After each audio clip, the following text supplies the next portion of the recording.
بسم الله الرحمن الرحيم. السلام عليكم يا أيها الطلبة الأعزاء، حفظكم الله. قد حفظنا الدرس الثاني، نصف الدرس في الترجمة في الأسبوع الماضي عن يوم السبت، واليوم ندرس ترجمة الدرس النصف الأخير. والآن احفظ كتابك وانظر إلى صفحة الثالث في الدرس الثاني. الباكستاني. حكي أن شيخا نزل ضيفا على باكستاني، وفي الصباح دخل الحمام ليستحم، فزلت قدمه وسقط على الأرض، وسمع مضيفه صوتا فراعه وناداه، فرد عليه الشيخ قائلا: لا ترع، فقد سقط قميصي على الأرض. فقال المضيف: ولكن الصوت كان شديدا. فقال الشيخ: سقط القميص وأنا في داخله. حکیہ یہ فعل ماضی مجہول ہے. مجہول مینس پیسو وائس، یعنی جس کا فاعل معلوم نہ ہو. حکایت بیان کرنے والے کا پتہ نہیں ہے. حکیہ ان شیخا، کہ ایک سکھ کو عربی میں سیخ کہا جاتا ہے. نزل ضیفا علی پاکستانی، وہ بطور مہمان ٹھہرا علی پاکستانی، ایک پاکستانی کے ہاں. نزل ضیفا علی، نزل علی کا مطلب ہوتا ہے مہمان کے طور پر کسی کے ہاں پڑاؤ کرنا. نزل ضیفا علی پاکستانی، ایک پاکستانی کے ہاں وہ بطور مہمان ٹھہرا. وفی الصباح، صبح کے وقت دخل الحمام، حمام میں داخل ہوا. لیستحم، تاکہ وہ نہا لے، غسل کر لے. فزلت قدمہ، تو اس کا پاؤں پھسل گیا. وسقط علی الارض، اور وہ زمین کے اوپر گر پڑا. وسمع مضیفہ صوتا، سمع سنا، مضیفہ اس کے میزبان نے سن لی. صوتا ایک ایسی آواز سنی. فراعہ جس آواز نے اس کو ڈرا دیا. وناداہ، تو اس میزبان نے اس کو ندا دی سکھ کو. فرد علیہ الشیخ قائلا، تو سکھ نے رد علی کا مطلب ہوتا ہے جواب دینا. رد علیہ اس کو جواب دیا سکھ نے قائلا، یہ کہتے ہوئے: لا ترع، آپ نہ ڈریں، آپ خوفزدہ نہ ہوں. فقد سقط قمیصی علی الارض، میری قمیص زمین کے اوپر گر گئی تھی. فقال المضیف، میزبان نے کہا: ولکن الصوت کان شدیدا، لیکن آواز تو بہت سخت تھی. فقال الشیخ، تو سکھ نے جواب دیا: سقط القمیص وانا فی داخلہ، سقط القمیص، قمیص گری، وانا فی داخلہ، اور میں اس کے اندر تھا. السعودی، سعودی اب وہ لطیفہ سناتا ہے اور وہ کہتا ہے: ومن نکات جحا، جحا جو مشہور عربی لطیفوں میں مشہور ہے شخصیت جحا، کہتے ہیں: ومن نکات جحا، جحا کے لطیفوں میں سے ایک لطیفہ. انہ اشترى الدقیق من السوق، کہ اس نے بازار سے آٹا خریدا. اشترى یشتری، اشترا باب افتعال ہے، اس کا مطلب ہوتا ہے خریدنا. الدقیق، آٹا خریدا، من السوق، بازار سے. وحملہ علی حمال، وحملہ اور اس آٹے کو لاد دیا، علی حمال ایک کلی پر. کلی جو اڈوں کے اوپر اور ریلوے اسٹیشن کے اوپر سامان ایک جگہ سے دوسری جگہ اٹھا کر لے کر جاتے ہیں اور اپنی مزدوری لیتے ہیں، ان لوگوں کو کلی کہا جاتا ہے. اور عربی میں ان کے لیے لفظ ہے حمام، حمال، وزن اٹھانے والا. وحملہ علی حمال، اور وہ آٹا ایک کلی کے اوپر لاد دیا۔ فلما دخل الحمال فی الزحام، جاتے جاتے لمبا جب دخل الحمال وہ کلی داخل ہوا فی الزحام بھیڑ میں، انسلا انسلالا، انسلا ینسلو کا مطلب ہوتا ہے چپکے سے کھسک جانا، ایسا کھسک جانا کہ کسی کو محسوس بھی نہ ہو، کسی کو پتہ بھی نہ چلے۔ تو انسلا انسلالا وہرب بالدقیق، وہ چپکے سے کھسک گیا اور آٹا لے کر بھاگ گیا۔ ورآہ جخا بعد یوم، ایک آدھ دن کے بعد جخا نے جب اس کو دوبارہ دیکھا، فاستسر منہ، تو اس سے چھپ گیا، لئلا یطالبہ بأجرتہ، کہ کہیں وہ اس کی مزدوری نہ مانگ لے، اجرت نہ مانگ لے۔ تو ایک تو وہ کلی آٹا لے کر بھاگ گیا، لیکن دوسرے دن یہ اس سے چھپ رہا ہے کہ کہیں وہ اس سے آٹا اس کی اجرت نہ مانگ لے۔ الباکستانیو، پاکستانی، وامل ملا نصیر الدین، جہاں تک ملا نصیر الدین کا تعلق ہے،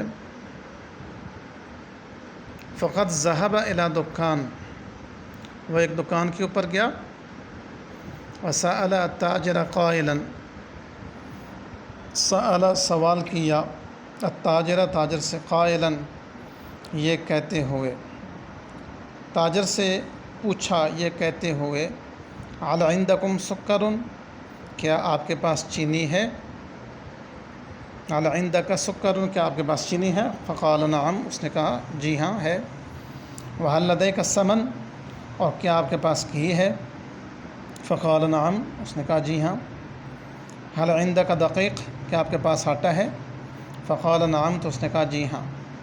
فقال له یا احمق، تو نصیر الدین نے اس دکاندار سے کہا، قال له، اس دکاندار سے کہا، یا احمق، اے بے وقوف، لماذا لا تطبخ لنا الحلوى، لماذا لا تطبخ، تو کیوں نہیں پکاتا، لنا ہمارے لیے، الحلوۃ حلوہ، لکی تکون من عباد اللہ شاکرین، تاکہ تو اللہ کے شکر گزار بندوں میں سے ہو جائے۔ السعودی، سعودی، وہ کہتے ہیں وہ من الحمقى العرب، عرب کے بے وقوف لوگوں میں سے ایک نام باقل ہے۔ وهو المضروب به المثل فی الغباء، وهو المضروب به، اس کی ضرب المثل پیش کی جاتی ہے، فی الغباء، بے وقوفی میں، غباوت میں۔ فقد حکیہ، یہ حکایت بیان کی جاتی ہے، انہ اشترا، کہ اس نے خریدا، غزالا ہرن، ب11 درہما، 11 درہموں کے عوض۔ فسألہ بعضهم عن الثمن، تو بعض لوگوں نے اس سے اس ہرن کی قیمت کے متعلق پوچھا۔ ففتح یدیہ جمیعا، تو اس نے اپنے دونوں ہاتھ کھول لیے، واشار باصابعہ، اور اپنی انگلیوں کے ساتھ اشارہ کیا، لیتم العدد، تاکہ وہ تعداد کو پورا کر سکے، 11۔ ففر منہ الغزال، تو اس سے وہ ہرن بھاگ گیا۔ تو یعنی زبان سے جواب دینے کے بجائے اپنے دونوں ہاتھ پورے کے پورے کھول دیے اور اپنی انگلیوں سے اشارہ کیا کہ یہ 10، اور پھر لیتم عدد 11، اس لیے کھولے ہیں تاکہ وہ 11 کا عدد مکمل کرے۔ جب اس نے ایسا کیا، ففر یفر کا مطلب ہوتا ہے بھاگ جانا، من ہو، اس سے بھاگ گیا، الغزال، ہرن۔ الباکستانی، شکرا لک یا اخی الفاضل، میرے محترم بھائی آپ کا بہت شکریہ۔ فقد كانت نکتتک هذه ممتعۃ جدا، كانت نکتتک، آپ کا یہ لطیفہ، هذه، یہ جو ابھی آپ نے لطیفہ بیان کیے ہے، ممتعۃ جدا، یہ بہت دلچسپ ہے۔ السعودی، لا شکر علی الواجب، یا صدیقی العزیز لا شکر، شکر کی ضرورت نہیں علی الواجب، ایک واجب کی ادائیگی پر۔ یا صدیقی العزیز، اے میرے پیارے دوست۔ تو یہ عربوں کے ہاں عموماً اردو میں بھی محاورتاً ہم یہ استعمال کرتے ہیں، جب کوئی آدمی کوئی کام کرتا ہے تو آپ کہتے ہیں آپ کا بہت شکریہ، وہ کہتے ہیں نہیں جناب شکریہ کی کیا ضرورت، یہ تو میری ذمہ داری تھی۔ تو سیم اسی طرح عربی کے اندر بھی یہ ایک محاورہ استعمال ہوتا ہے، لا شکر علی الواجب، لا شکر علی الواجب، یعنی واجب کی ادائیگی پر کوئی شکریہ کی ضرورت نہیں۔ یعنی جس طرح آپ نے مجھے لطیفے سنائے، اسی طرح میری بھی ذمہ داری اور فرض تھا کہ میں آپ کو لطیفے سناؤں۔ وعلک ان تضیف نقطۃ ثالثۃ الی ہاتین النقطتین الممتعتین،